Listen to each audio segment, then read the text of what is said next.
Dobro večer, cenjene gledalke, spoštovani gledalci in dobrodošli v Faktorju na TV3. Moje ime je Aljuš Pertinač, Janez Janša ponovno vlada Sloveniji, vi pa spremljate najbolj politično korektno oddajo slovenskih televizij. Resnica boli, komentarji še bolj. Danes bomo za vas komentirali fenomen Stevanović, kaj prinaša predsednik Državnega zbora v slovensko politiko. Zoranom Stevanovićem je v slovenski strankarski oziroma parlamentarni politiki nedvomno zavel nov svež veter. Kaj leta prinaša oziroma v katero smer v resnici piha, se bomo pogovarjali z našim psihoanalitikom, dvojnim magistrom Romanom Vodebom. Roman, dobrodošel ponovno v Faktorju. Lep pozdrav. Roman, kako bi ti ocenil Zorana Stevanovića kot politika in človeka pred vstopom v parlament, torej pred marčevskimi volitvami? No, evo, to sta zdaj dve osebnosti, ta zdaj je igrana, vnaprej je bila pa pristna.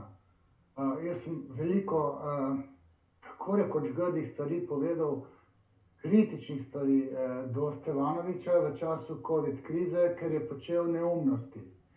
On ni mogel krotiti svoje želje po oblasti, zahteval predčasne volitve in to v času COVID krize. Jaz govorim o tem, da je na Celovško pritegnil 10.000 in jaz rečem ne protestnikov, pač pa ovc. To ne naredi moralno odgovoren človek. Moralno odgovoren človek se drži ukrepov. Zdaj, če ćemo mi vedeti nekaj pristnega o Zoranu Stevanoviću, ga moramo motriti skozi simptome, to dela forenzična psihoanaliza. In ravno jaz slovim po tem, da forenzično pristopam k profiliranju in berem simptome.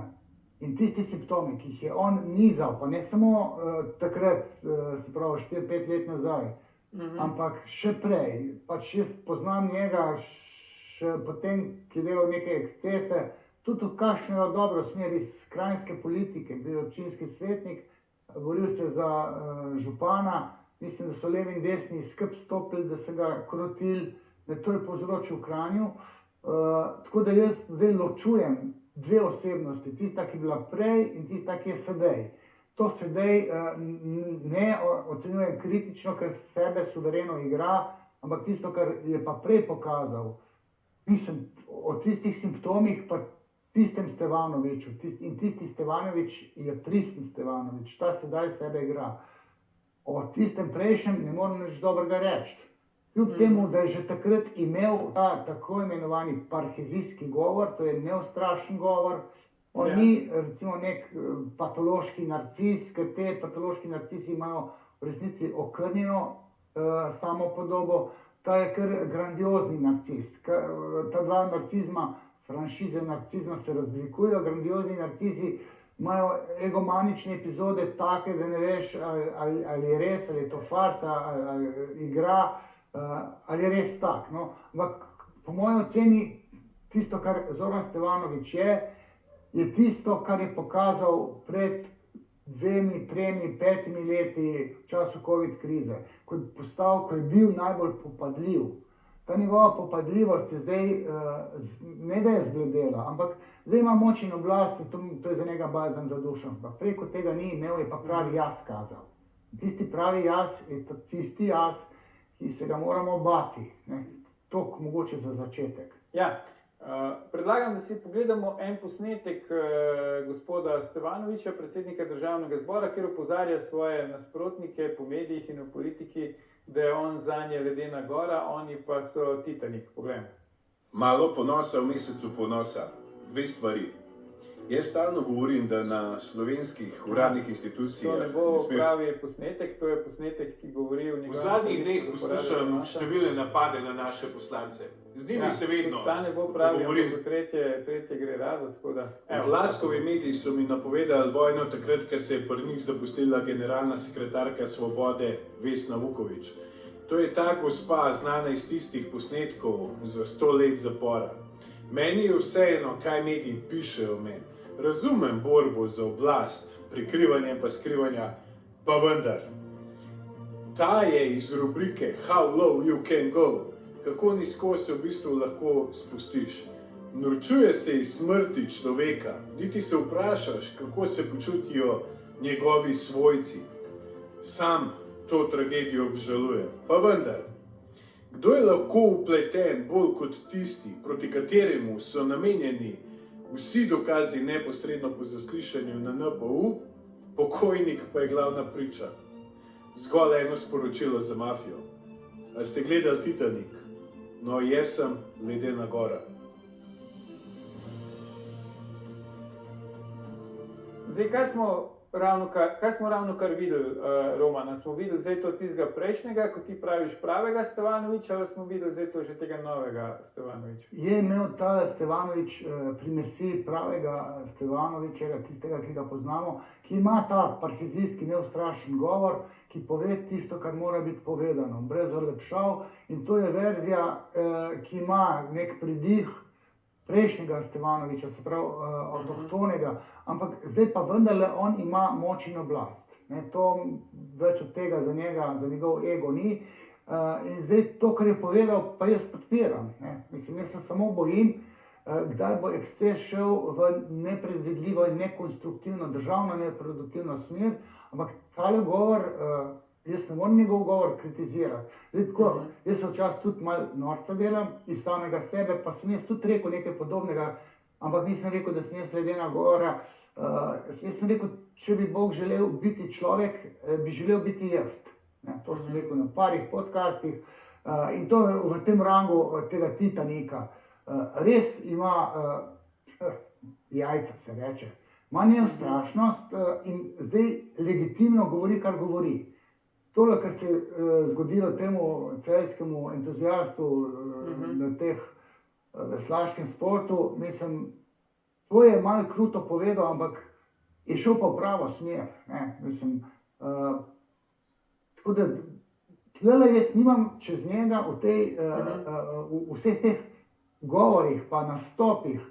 On sebe dobro igra, kar pomeni, da kompenzira svoj osnovni, ne bom rekel zdaj nek psihopatos, ampak osnovno tisto neko grandioznost, narcističnost, celo malce histrioničnosti, to so psihiatrični izrazi, ampak jaz kritiziram psihiatrijo s temi diagnozami, ampak Zoran Stevanovič ima neke zametke neobičajne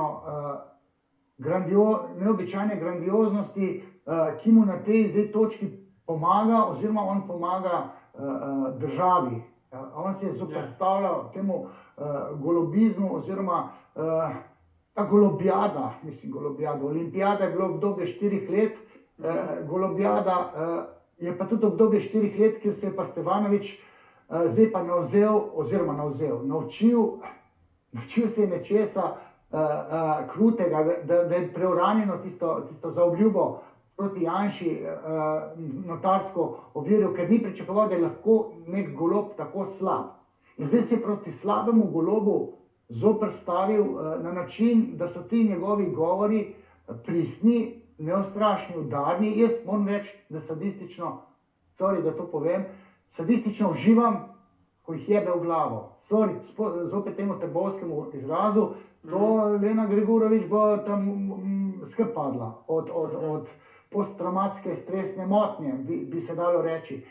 Stevanovič je tukaj neustrašen, on je proizvod goloba, teh golobizmov, pa vsega te diktature, ki je on fural, in ni čudno, da je prišel v parlament, ker konec koncev tudi za goloba on ni prišel v parlament pred 4 leti, ki tiste ovce ščuval tam na Celovško. Tako da zdaj ta verzija, kompenzirana verzija, je taka, da ne bom rekel, da je aplaudiran. Jaz jo razumem, celo podpiram. Še nekaj na svetu bi mu dal, ampak recimo to, kar sem mogoče povedal na tale govor, da takole izpostavi Vukovičevo, pa ta korupcijo, ta afera Black Cube. Pa to ni problem zdaj, kdo je to snemal, problem je, kaj je bilo tam odkrito, kakšna korupcija se to dogaja. In ta je to izpostavil bistveno stvar, neustrašno, iz pozicije zdaj pa moči je to izpostavil.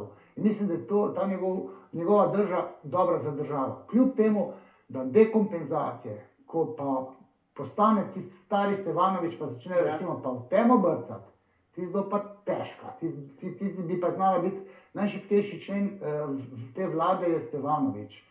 Ampak dokler se bo kompenziral, bo v redu, dekompenzacije, ko se mu bo pa strgalo in se mu zna strgati, tisto se mi zdi pa nevarno. Ja, zdaj, ti si rekel, da je najšibkejši člen, očitno so ga tako tudi ocenili politični nasprotniki, ne, saj vemo, da je bil tarča tako on kot njegovi poslanci že pač takoj po volitvah, oziroma ko je bilo jasno, da bo Janez Janša poskušal oblikovati svojo četrto vlado in da bo to lahko storil s pomočjo Stevanovića oziroma Resnice. Zdaj tudi že po oblikovanju vlade, ne, se eden izmed njegovih poslancev sooča številnimi očitki, češ da je slabo skrbel za svoje zaposlene, da jim ni plačeval tistega, kar bi moral, tudi državi ne tistega, kar državi pripada, in predlagam si zdaj pogledamo, kako Zoran Stevanović na to vrstne očitke odreagira. Poglejmo. V zadnjih dneh poslušam številne napade na naše poslance. Z njimi se vedno pogovorim zelo odkrito. Pri meni je namreč stvar preprosta. Itak nihče ni brez napak. Še posebej ne ljudje, ki so desetletja delali na trgu, odpirali podjetja, zaposlovali ljudi, nosili odgovornost za njihove plače. Življenje ni sestavljeno samo iz uspehov. Tukaj so tudi padci, težki časi in pa napačne odločitve. Tega marsikdo v parlamentu niti ne razume, ker nima niti dneva delovne dobe in ne more tega razumeti. Kar pa pričakujem od vsakega člana naše ekipe je pa odgovornost. Če obstajajo odprte obveznosti, pričakujem, da se poravnajo. Če obstajajo odprta vprašanja, pričakujem poštene odgovore. Sploh do delavcev tukaj res ni pardona. Ob tem pa ne morem mimo očitne dvojne morale. Ko so nekaterim visokim funkcionarjem podpisovali po 30 milijonov evrov dolga, ni bilo posebnega zgražanja. Ker so bili politično na pravi strani, tudi ni bilo posebnih naslovnic. Resnica je precej bolj preprosta. Če bi podprl tistega, ki ni znal sestaviti vlade, in če bi omogočil nadaljevanje tiste korupcije, verjetno o tej temi danes ne bi poslušali niti polovico toliko. Nikogar ne bom branil pred odgovornostjo. Ne pristajam pa samo na politični linč, samo zato, ker nekdo pripada naši ekipi. Enaka merila za vse, to je vse, kar zahtevam. Za delavce pa bo poskrbljeno. Če bo treba, bom jaz osebno sam poskrbel. Garant. Oziroma, če se sam za hip fokusiramo na vsebino tega, kar je gospod Stevanović povedal, pa da nič recimo v njem ne veva, ne? Zdaj vsebina je taka, bi rekel, za navadnega človeka všečna, težko karkoli tezga, kar je zdaj povedal, da bi se s tem ne strinjal ali pa da bi a priori rekel, da kot ti praviš, da brca v temo. Ne? Ja, zdaj vidiš, tole je tako, v politologiji bi se rekel politično korektno je to povedal. Ampak jaz bi mogel pripomniti, da bi mogel biti pa tej točki politično nekorekten.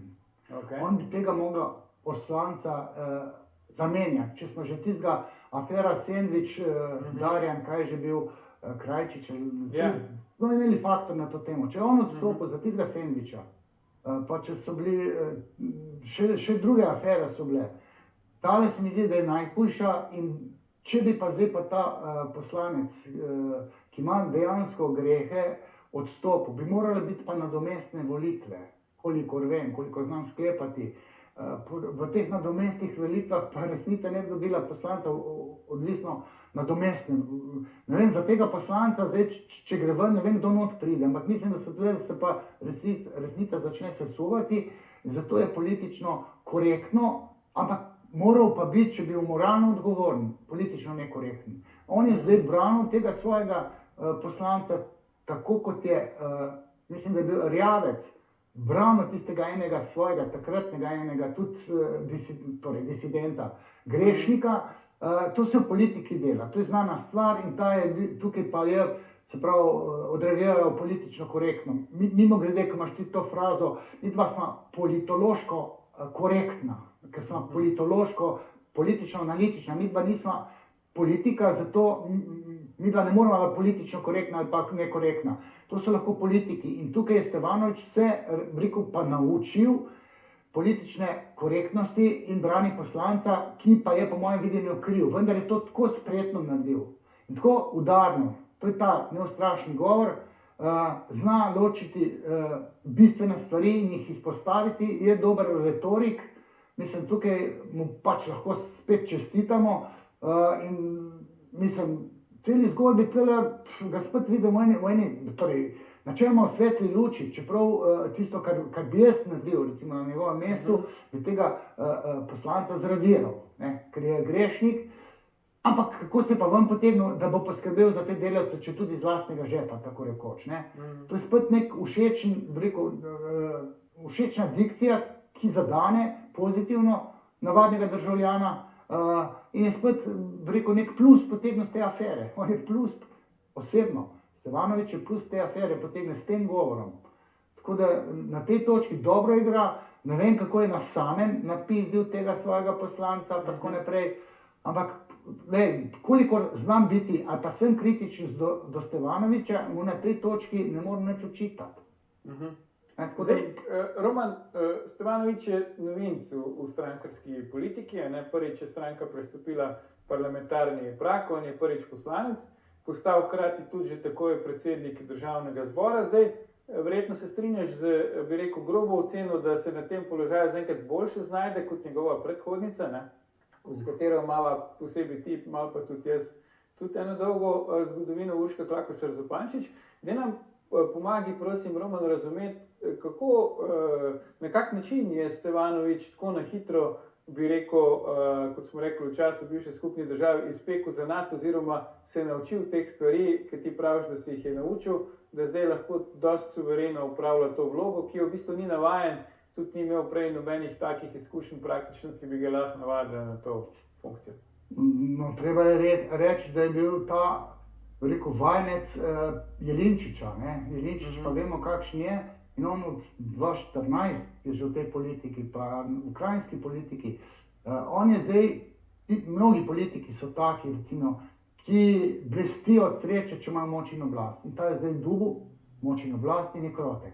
Recimo pri Urški Klakočar Zupančič je pa prišlo do fenomena revanšizma. Ona je pa sadistično uživala, ko je lahko poniževala svoje sogovornike, politične nasprotnike, ne, svoje pozicije moči. Ona je bila nepripravljena, nezrela, pa še načeloma žensko moralno razsonje ima primesi enih drugih atributov kot moško. Tako da na tem mestu predsednika, mislim, ni čudno, da tako dobro igra, da tako dobro kompenzira, ker on je tisti zdaj, kar je pa veto, ne, veto pa je moč in oblast. On zdaj to ima, on z lahkoto obvladuje ves stres, ker bistveno stvar ima. On je na tej poziciji, lahko da je nekdo ugotovil, da v smislu, dajmo mu tale stolček in potem bo naš, bo krotek. Ne? Pravi, on je zdaj tako rekoč krotek za koalicijo.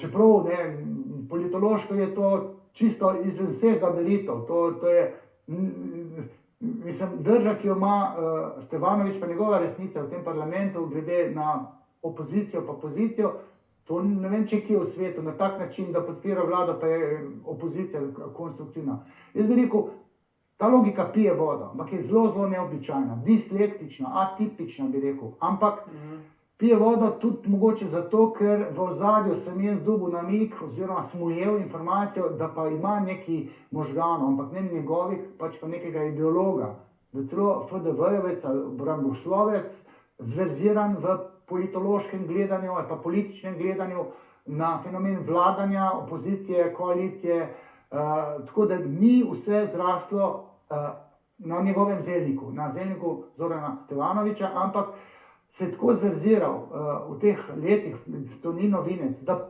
verjetno prisluškuje oziroma posluša prišepetovalce oziroma svetovalce. Tako da po tej plati, mislim, deluje dosti modro, mislim, še bolj modro bi deloval oziroma modro. Tisto, kar sem jaz pričakoval, da bi lahko Stevanović naredil, ker je bil v taki poziciji, da to lahko naredi, je glede te obljube, ki jo je dal.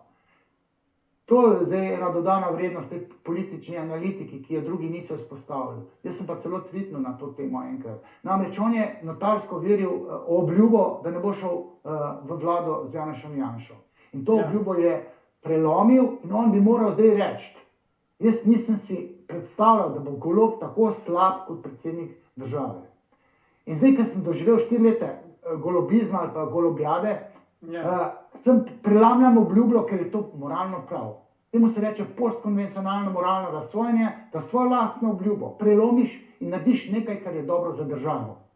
Nekaj, kar je dobro za državo, je pač bilo, oziroma bi bilo, da resnica vstopi uradno v koalicijo z Janšo oziroma pri sestavi vlade. Ne samo, da dvigne roke, ampak je lepo sodeluje v vladi, dobi celo svoje ministre, čeprav zdaj, ker nima svojih ministrov, pa zmanjšano število ministrstev, ko je celo SLS izvisela, je dobro, da ni resnica terjala svojih mandatov, ker pa bi se šele zalomilo.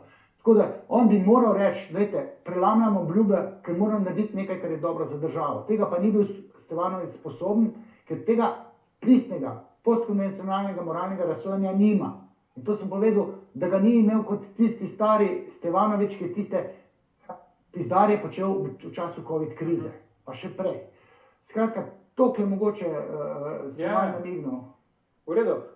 Zdaj, Roman, ti si rekel, ne, moral bi vstopiti in tako naprej, po drugi strani se mu očita, da je prelomil dano beseda, ne, posebej mediji, ki recimo niso naklonjeni resnici Stevanovića, so mogoče bolj naklonjeni zaenkrat še prejšnji oblasti, ne, mu pač ravno to očitajo in poročajo o tem, češ, da bi naj bilo veliko nezadovoljstvo v stranki zaradi tega in gor in dol in sem in tja. Pa me zdaj zanima, ti verjameš tem poročilom, je veliko nezadovoljstvo znotraj stranke Resnica in kako zdaj mora oziroma kako balansira Zoran Stevanović med tem nezadovoljstvom na eni strani in tem, da vodi neko suvereno politiko skladno z aktualnimi političnimi razmerami na drugi strani. Definitivno je stranka Resnica konzervativna stranka oziroma gravitira na desno. Mislim, vse te simptome, ki jih ima cela stranka Resnica, so takšni, da pač to gravitira na desno. Tudi gospodarsko gledano, tudi pozneje, če boš prišel na to parado ponosa, recimo, ker je zanimiva njegova izjava, to je vse desno. Ampak res je, da je on karizmatični voditelj. Takšni vzpostavijo transferni odnos. To je transfer, fenomen v psihoterapiji, ko se podrejeni, recimo tudi kakšni pacienti, čustveno navežejo na svojega terapeuta ali pa voditelja.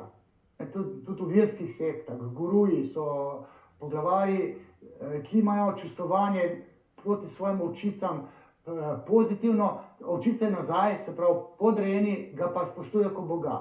In je strahom spoštovan. In očitno Zoran Stevanović je strahom spoštovan, ker dejansko so vsi prišli v parlament, ali pa cela Resnica je zgrajena na liku Zorana Stevanovića, na tej njegovi karizmi, ki je markantna in ne more vsak kar glas dvigniti.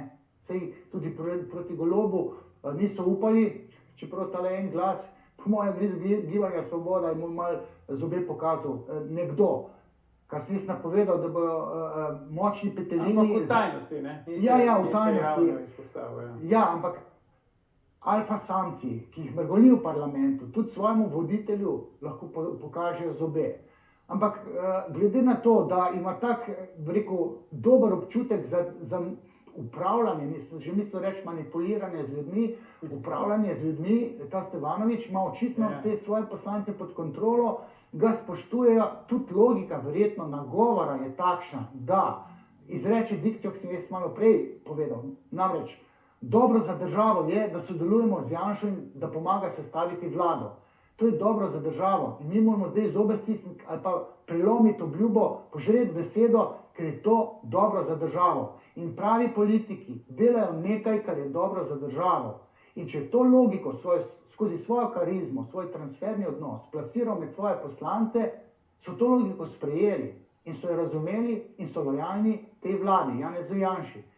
Ampak brez potrebe pa rekli, stokrat ponavljali, tako kot sem rekel, da ne bomo stopili v Janševo vlado. On bi moral reči, prelomili bomo obljubo, ker je bil Golob tako slab, mi pa na to nismo računali. Ampak delamo pa nekaj, kar je dobro za narod, za državo. In po tej logiki, po moje, se Resnica drži te vlade, pa jo podpira in bo mandat verjetno 4 leta. Ja. Ko si že omenil parado ponosa, predlagam, da si pogledamo še eno krajšo izjavo predsednika Državnega zbora Zorana Stevanovića na to temo. Poglejmo. Malo ponosa v mesecu ponosa. 2 stvari. Jaz stalno govorim, da na slovenskih uradnih institucijah ne smejo viseti druge zastave kot samo slovenske zastave. Brez drugih držav, Ukrajine, Palestine, Nemčije, Ferskih otokov. Ker nobeni državi s tem ne boš pomagal, samo povzročal boš razkroj že v tako sprti družbi, da o mavričnih in drugih gibanjih sploh ne govorim. Ali bodimo res pravični in enakopravni in vsak dan obesimo zastavo 31.000 nevladnih organizacij, danes društva ljubiteljev ptic pevk, jutri prostovoljnih gasilcev iz Besence in tako naprej. Danes parada ponosa, leta helikopter, varovanje je drago, zato da bodo nekateri bolj enakopravni od enakopravnih. Enega človeka mi najdete, da ni enakopraven. Vse pravice imajo vsi. No, določene klike so absolutno privilegirane celo. Ne paradira, kdor hoče, demokracija je. Ampak provokacije, dodatne delitve na račun države so absolutno nepotrebne. Na kaj točno so ti ljudje potem ponosni? A je zdaj ta Stevanovićeva izjava, Roman, zadosti kriterijem teh, da rečem tako v narekovajih, trdnih hardcore članov stranke Resnica, ali je še zmeraj v polju pač politične korektnosti? To je eno vprašanje. In drugo vprašanje, a ni na nek način Stevanović v vlogi nekakšnega ventila, ne, da pač reče tisto, kar si mnogi mislijo, pa ne upajo povedati? Sej, to je ta parhezijski govor, ki je povedal točno tisto, kar mora biti povedano, kar sem jaz govoril 15 let nazaj. Tole je rekel, kot bi sebe poslušal. Ne? Tam, jaz mogoče artikuliram to misel teoretsko podprto, ampak bistvo je zadev. On je izluščil bistvo.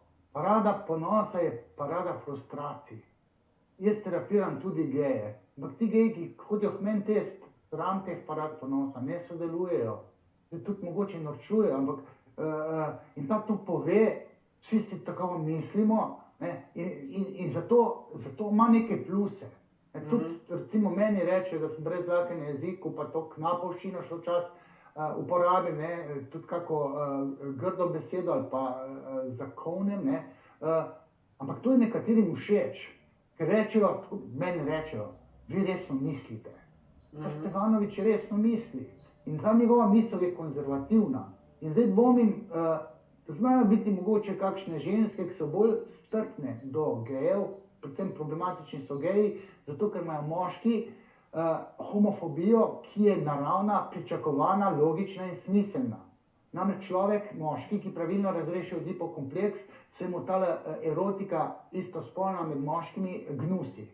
To je pričakovano, ampak ideološki trenutek je, da smo zdaj refleksno, ne vem kako strpni, pa da morajo geji biti ponosni na spolno usmeritev svojo. Ne, pravilno bi bilo, če bili geji seznanjeni, zakaj so geji postali.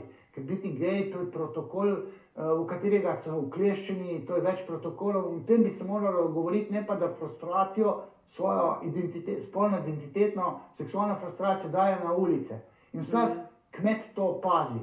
Zoran Stevanović je pa to izluščil na simpatičen, udaren način in to povedal. In to njegovo stališče ima marsikdo tudi na levi, tudi pri levici, ampak sam sebi lažejo, torej levici z veliko pisano. Tako da jaz mislim, da je tukaj spet požel neke pluse, ker si upa povedati nekaj, kar je res. In ni za vsako ceno všečen, mogoče se pa najde tudi kak pristaš Resnice, pa reče, ja, mi smo pa tudi strpni do gejev, ja, naučeno strpni smo, ampak latentna homofobija je pri vseh prisotna. Tako da, po tej logiki, mislim, po tole, kar jaz vidim, pije vodo, vse pije vodo, pa še, po moje si je pluse nabral bolj na tej desni strani, zato ker je to desno gledanje, oziroma konzervativno gledanje na teorijo spola, na ideologijo spolov. Ti si tudi strokovnjak za govorico telesa, Roman, zdaj ta stisk roke, ne, Janeza Janše po izvolitvi Zorana Stevanovića za predsednika Državnega zbora. A je to kakšna močnejša simbolika v tem, je to nek iskren izraz spoštovanja, ali gre zgolj za neko pač osnovno politično kurtoazijo? Veliko se je debatiralo v javnosti okrog tega njunega rokovanja, tudi načina rokovanja in tako naprej, pa me zanima tvoje mnenje. Ja, ne, tukaj je hvaležnost, ampak govorica telesa je vse govorica nezavednega. Ne? Se pravi, nezavedna misel, nezavedno mislenje. ima svojo avtonomno pot in če jaz zdaj motrim ta stisk roke, je Stevanović pač neizmerno hvaležen, ker je Janša izpolnil njemu 10-letno željo priti v parlament, ne priti v parlament. On zaseda drugo najpomembnejšo državno funkcijo. Ne? To mu je iz srca hvaležen in zdaj izdala ga je pa ta gesta, da je dejansko Janši neizmerno hvaležen, pa tudi dolžan. Tistih 5 glasov, torej teh 48 zagarantiranih. Tako da, kaj če mi reči? Zdaj tako, Janša se je naučil igrati samega sebe, ima bonton tak, da ga ne moremo prebrati. Ne? Tudi o Janši bi mi lahko razpravljali o starem Janezu Janši pred 20-30 leti ali pa tem novem. Pa ta novi, ne samo da ga je Urška Bačovnik malo ukrotila, on je postal modrejši. On je moder, Zoran Stevanović zaenkrat ne da je bolj moder, on sebe zdaj igra in lahko mu tudi zdrsne, pa pride do teh dekompenzacij, ampak ta govorica telesa, ki jo sicer tudi skriva, ampak Zoran Stevanović ne more skrivati pa svojih hobijev, pa to, da ostaja ne vem kdaj, še po noči, ok, zdaj je že zora, če še vedno to počne, da ostaja pred 5, opravi trening. Zrel človek, ki je predsednik parlamenta, ne ostaja tako zgodaj, da opravi trening, ampak se ukvarja z državo, s parlamentom, ne pa da trenira. Nima več kaj hoditi v fitness, pa ne vem kakšne treninge delaš. Zdaj ima močno oblast, rabi še močno telo. In to so te simptomi, ki se skozi to forenzično psihoanalizo vidijo in Stevanović jih že skriva. Janša jih bolj skriva, bolj je naučen.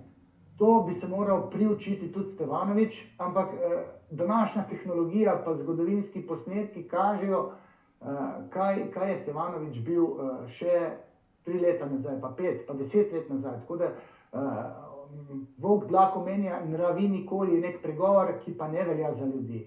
Tako da tudi človek se lahko z leti spremeni, postane moder, prisluhne prišepetovalcem pa svetovalcem in mislim, da zdaj Stevanović bo nekoč predsednik vlade.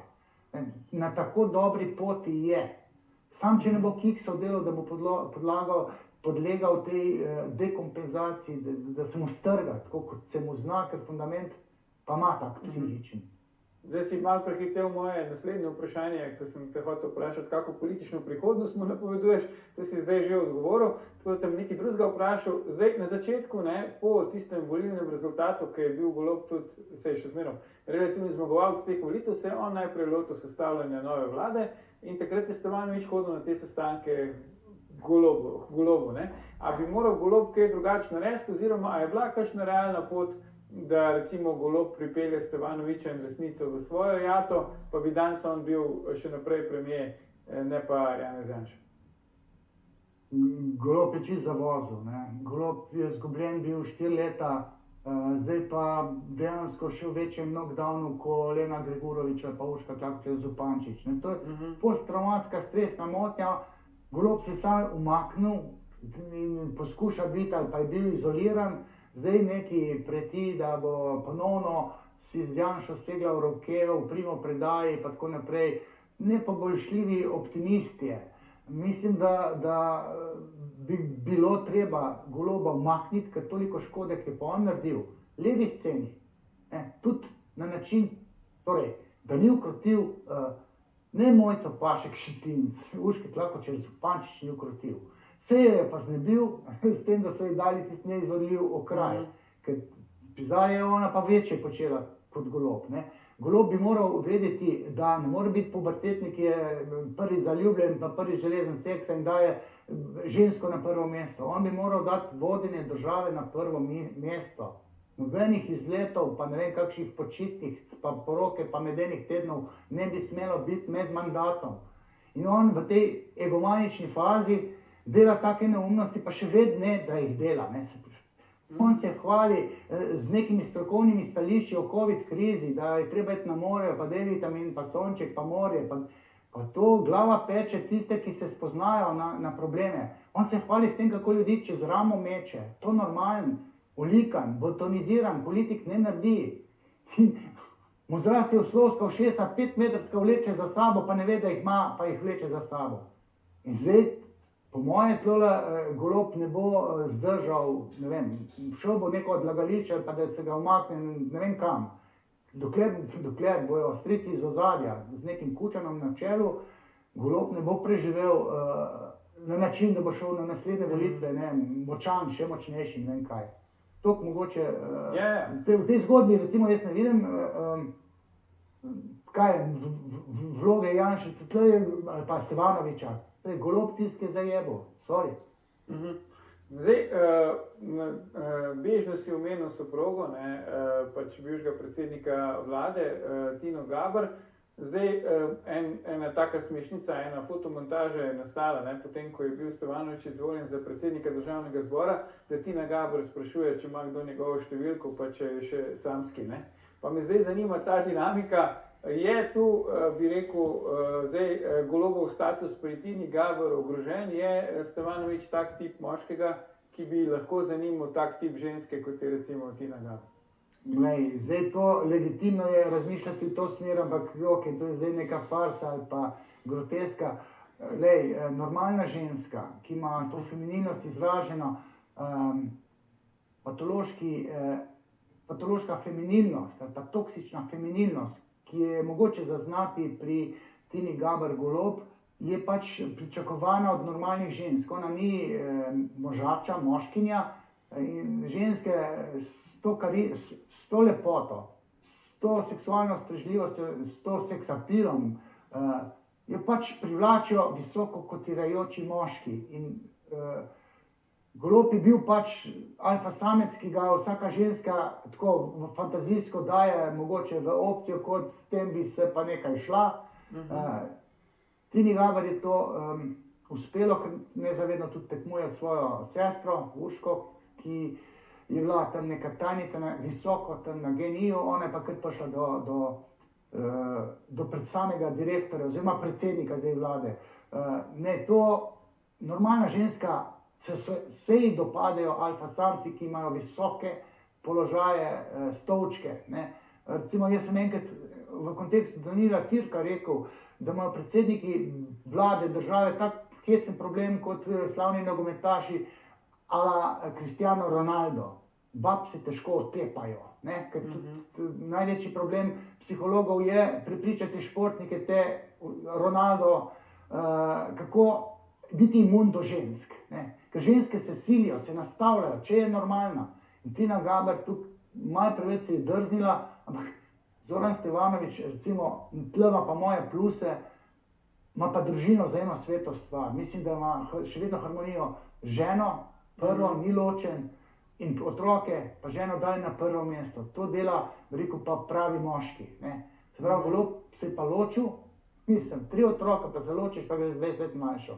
To se ne dela. In na tej točki s to svojo neko konzervativnostjo ima Zoran Stevanovič, rekel, še te pluse, da ima družino in da svoje žene ni zamenjal z neko ljubico. Celo to je rekel, da sta imela z Urško Klakočar Zupančič neke SMS-e, take pomenljive, in da se je uspel lepo jo losati. Od Urške Klakočar Zupančič in Tine Gaber. Jaz se nikoli, to je ta njegova žena, evo, je zvest, tle ima pluse, tudi množic. Skratka, v to smer jaz razmišljam, dajem pluse, Golob je pa prijel minuse to, da se je ločil, pa pripeljal ljubico kar v Cankarjev dom, ampak Tine Gaber samo po sebi pa jaz ne bi kritiziral zaradi tega. Ni čist taka kešpička, ki se jo tako neke zbadljivke izposojajo, mogoče toliko. V redu, najlepša hvala, dvojni magister Roman Vodeb, za vsa tvoja pojasnila in pronicljive komentarje. Vam, gledalke, gledalci, seveda hvala za pozornost. Se vidimo ponovno prihodnji teden, do takrat pa, kot zmeraj, ne pozabite, ni vseeno, kdo kaj reče. To je bil o tem, kaj prinaša Stevanovič v slovensko politiko, že 1141. Faktor na TV3.